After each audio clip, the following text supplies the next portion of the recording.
Em, ¿Alguna vez te has parado a pensar cómo ciertas estructuras, sobre todo, bueno, grupos con una ideología muy marcada o de tipo religioso, usan constantemente eso de la organización? Se convierte como en un ente propio, ¿no? Sí, sí, totalmente. Es un término que unifica mucho, da cohesión. Pero claro, como dices, a veces también sirve para, bueno, para que no quede tan claro quién toma las riendas de verdad, ¿no? Quién define las cosas. Justo. Y ahí es donde queremos meter hoy la lupa. Vamos a analizar el capítulo 6 del libro Cautivos de un concepto de Don Cameron. El título ya va directo. ¿Quién es la organización de Dios? Un título potente, sí señor. Lo que intenta Cameron aquí, y se basa en publicaciones de los propios testigos y también en análisis como el de Raymond France, es, pues eso, levantar un poco el telón y ver, según él, claro, quién o qué hay realmente detrás de esa etiqueta tan usada en el contexto de los testigos de Jehová. Queremos entender cómo presenta él esa estructura de poder. Venga, vamos a desgranarlo. Claro. Si le echamos un ojo al índice del libro, parece que los capítulos de antes se han centrado más en cómo interpretan ellos ciertos textos bíblicos o en repasar, bueno, lo que Cameron llama enseñanzas fallidas, ¿no? Predicciones que no se cumplieron. Ajá. Ajá. Pero este capítulo 6 cambia al tercio. Se mete de lleno en, digamos, en las tuberías del poder, en la estructura de mando y en el concepto mismo de organización. La pregunta clave que lanza Cameron es, cuando usan todos esos nombres, ¿hablan de un qué, de algo abstracto, o de un quién, de gente muy concreta? Y ahí Cameron empieza fuerte señalando la cantidad de nombres que parecen usar casi indistintamente, ¿verdad? Dentro de las publicaciones de los testigos. Habla de la sociedad, por la Watchtower, claro. La Watchtower Bible and Tract Society, sí. Luego, la organización a secas, la organización de Jehová, incluso el canal de comunicación de Dios o, esta es importante, la organización del esclavo fiel y discreto. Exacto. Ese término del esclavo fiel y discreto viene de una parábola de Jesús en Mateo, y ellos lo aplican al grupo que creen que Dios usa para darles el alimento espiritual, la doctrina. O sea que hay variedad de términos. Sí, y Cameron los junta a todos y dice, mira, se usan mucho, refuerzan la idea de que es algo único, guiado por Dios. Pero en la práctica esto puede ser como una cortina de humo. Su idea central en el capítulo es que estos nombres, al ser tan abstractos, pues difuminan quiénes son las personas reales, las de carne y hueso, que toman las decisiones importantes al final. No es una organización en el aire la que decide qué creer o qué hacer, según él. Vale, entonces, si no es algo abstracto, ¿a quién apunta Cameron? ¿Quiénes son esas personas según las fuentes que él mismo cita de los testigos? Pues aquí es donde Cameron se pone muy específico. Cita publicaciones como la revista La Atalaya, que, bueno, para quien no lo sepa, es la revista doctrinal principal de los testigos, la que se reparte por todo el mundo. Sí, la más conocida quizá. Eso es. Pues citando la Atalaya, Cameron identifica digamos, el centro de mando, y dice que, desde una reorganización muy importante en 1976, ese centro es el cuerpo gobernante. El cuerpo gobernante. ¿Puedes darnos una idea más clara de qué es eso, según las fuentes que maneja Cameron? ¿Cómo lo describe? Sí, mira, Cameron cita, por ejemplo, una Atalaya del 98.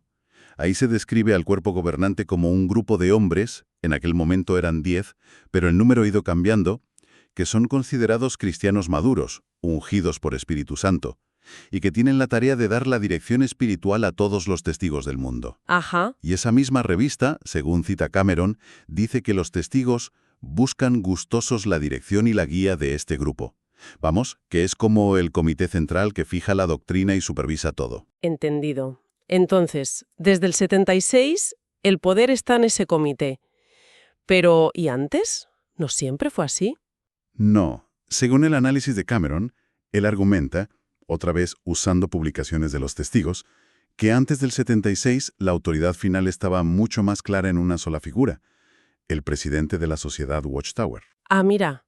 Sí, cita por ejemplo una atalaya del 95 donde se reconocía que, en épocas anteriores, pues, el funcionamiento de todo y las enseñanzas dependían muchísimo del presidente que estuviera en ese momento. Incluso menciona el libro Proclamadores del Reino de Dios, que es una historia oficial publicada por ellos mismos, ¿no? Correcto.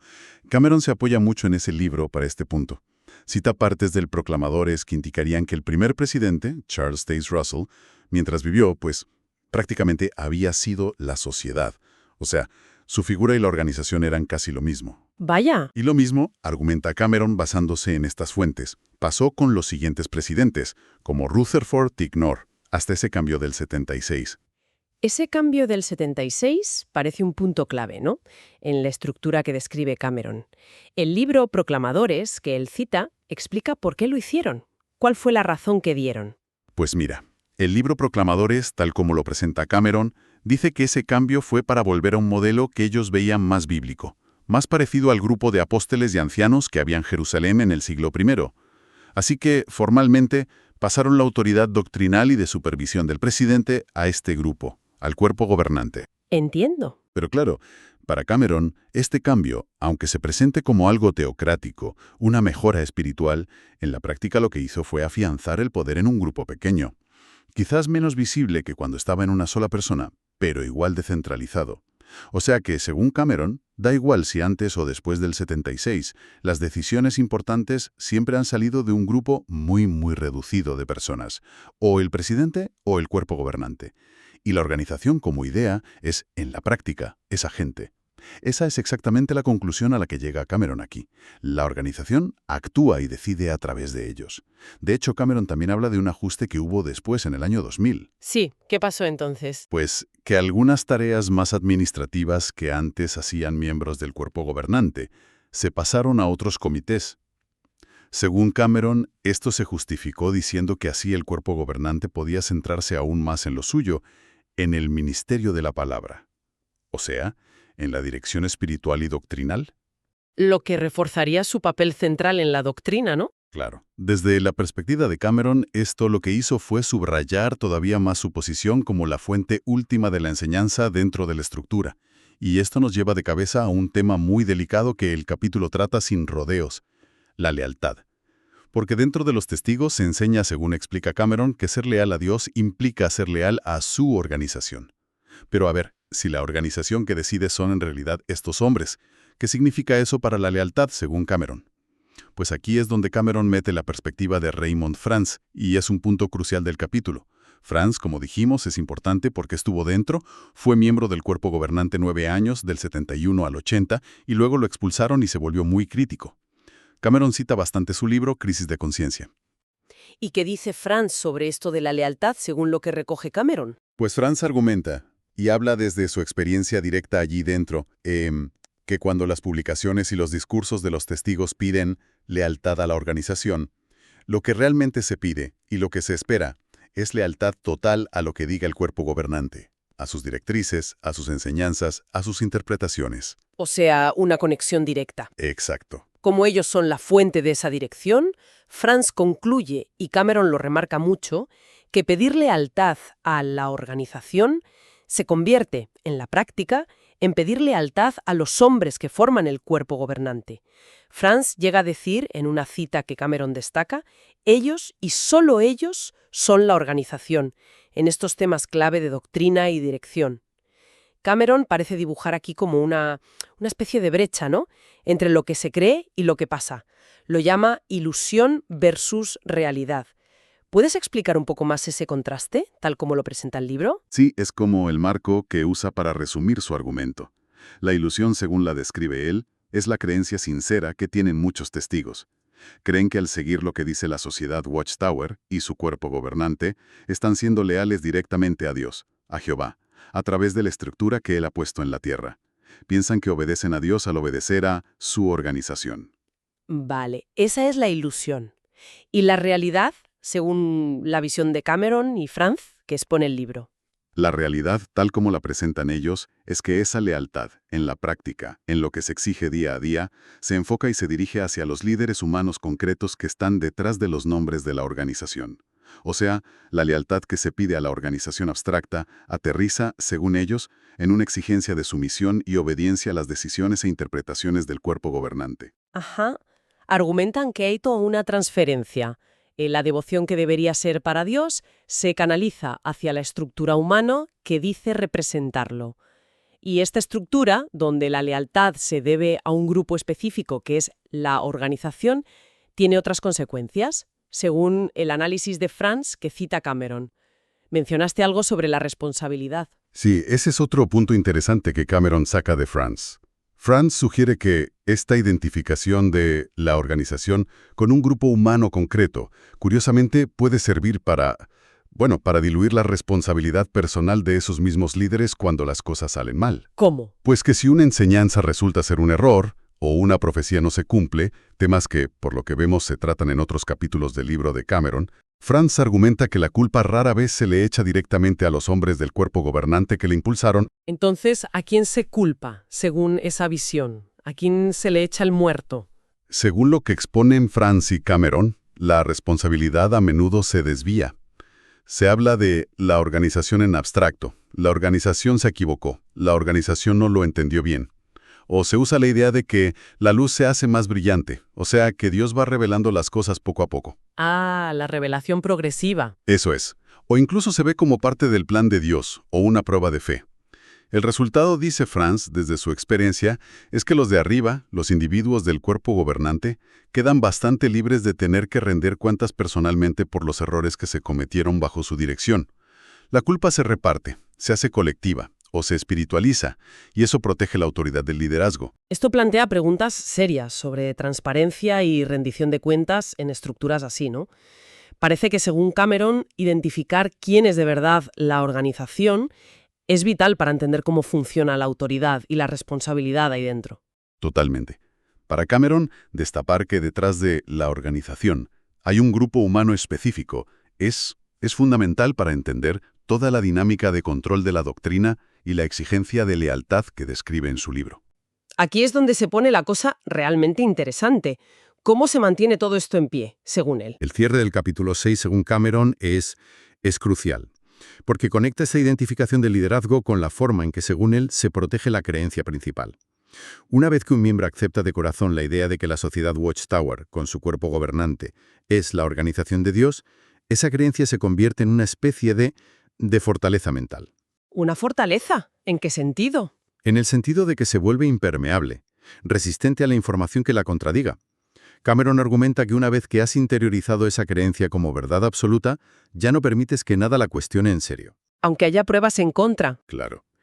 Cualquier evidencia que pudiera debilitarla, por ejemplo, información sobre la historia real de la organización, con sus problemas, cambios doctrinales que hoy suenan raros, o enseñanzas que claramente fueron erróneas, que son justo los temas que Cameron parece tratar en otros capítulos, todo eso, según su análisis, tiene que ser ignorado, minimizado, reinterpretado, o directamente rechazado. O sea que la creencia en que esta es la organización de Dios funciona como un filtro cognitivo superpotente. Todo tiene que encajar ahí, y si no encaja, se tira a la basura. Exactamente.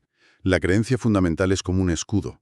Cameron llega a aplicar aquí una cita de Pablo de la segunda carta a los Tesalonicenses, capítulo 2, versículos 10 y 11. Es una cita fuerte, ¿eh? A ver. Pablo habla ahí de gente que se pierde porque no aceptaron el amor de la verdad para ser salvos.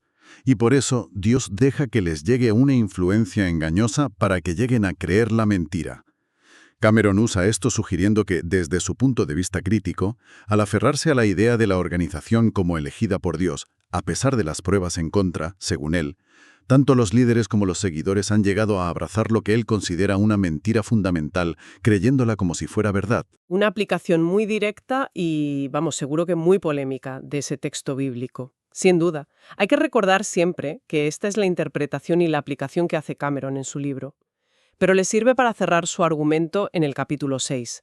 Una vez que la ecuación sociedad igual organización de Dios igual cuerpo gobernante está grabada a fuego en la mente del creyente, se convierte en el cristal con el que mira todo.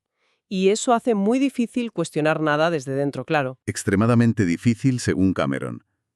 Y esto, concluye él, nos prepara para entender cómo la organización, tal como él la ve, maneja las contradicciones, los errores históricos o los cambios de doctrina, que parece que es de lo que va el capítulo siguiente de su libro. Muy bien, pues hagamos un repaso rápido de lo que hemos visto hoy, centrándonos estrictamente en el análisis que presenta Don Cameron en este capítulo 6 de Cautivos de un concepto. Hemos visto cómo él diferencia claramente entre la idea abstracta, casi mística, de la organización de Dios y lo que él identifica como la realidad operativa, un liderazgo humano muy concreto. que actualmente es el cuerpo gobernante y antes fue el presidente de la sociedad Watchtower.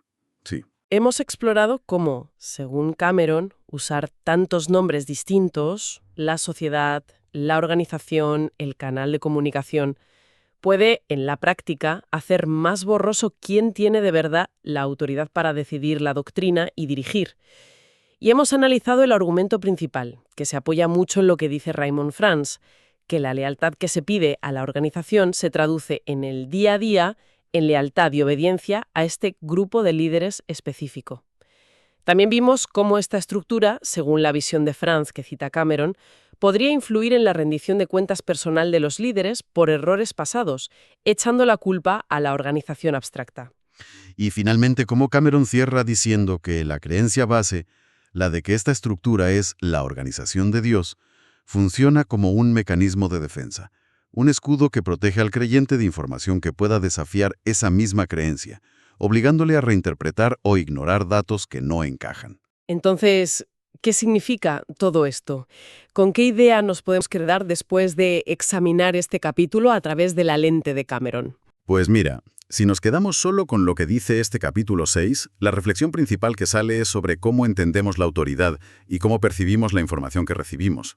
La fuente que hemos analizado, el libro de Cameron, que a su vez usa publicaciones de los testigos y a críticos como Franz, describe una estructura donde un grupo muy concreto de personas tiene una autoridad doctrinal enorme, pero se presenta bajo el paraguas de la organización de Dios. Ajá. Entonces, una pregunta que se deriva de esto y que el propio capítulo parece dejar en el aire es ¿cómo podría cambiar la forma en que alguien procesa la información, las directrices que recibe, si entiende que vienen de esta estructura humana, concreta y centralizada, en lugar de verlas como si vinieran directamente de Dios o de una organización más etérea y abstracta? Es interesante. Es una reflexión sobre cómo el hecho de identificar la fuente humana de la autoridad puede afectar a cómo recibimos y valoramos sus mensajes, ¿no? Según la dinámica que describen Cameron y Franz, claro está. Una pregunta que va más allá de este caso concreto, la verdad. Invita a pensar sobre cómo funcionan las estructuras de autoridad y la comunicación en muchos otros sitios. Muy, muy interesante. Sin duda, analizar cómo se construye y se mantiene la autoridad en grupos así es un tema con muchas capas. Pues sí, esta exploración detallada sobre cómo se presentan y estructuran las ideas en contextos específicos como este ha resultado de interés. Animamos a nuestra audiencia a que se suscriba para no perderse futuros análisis de distintas fuentes y perspectivas. Ha sido un placer darle una vuelta a este material. Gracias por acompañarnos.